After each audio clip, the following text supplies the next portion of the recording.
সাংবাদিক বাইরে দেখেন কত বড় একটা মাছ এখানে বসে আছে খাবারের মধ্যে। ওই মাছটা সবগুলো মিষ্টিতে ঘুরতেছে। এটা কি উচিত? দেখেন কত বড় একটা মাছি।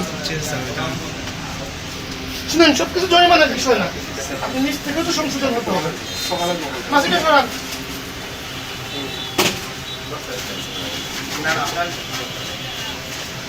তাহলে খেয়াল রাখবেন, আপনার কাস্টমার মাছি দেখলে আপনাদের বদনাম হবে।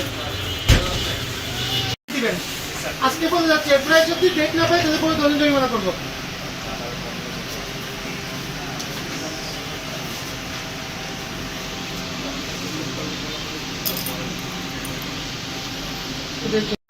শোনা ভাই, এটা সচেতন বিষয়, আমি আমারা দিচ্ছি না।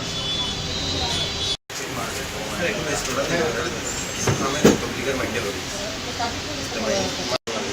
ইনভেস্টিগেশন পার্সোনাল ক্রেডিট আছে।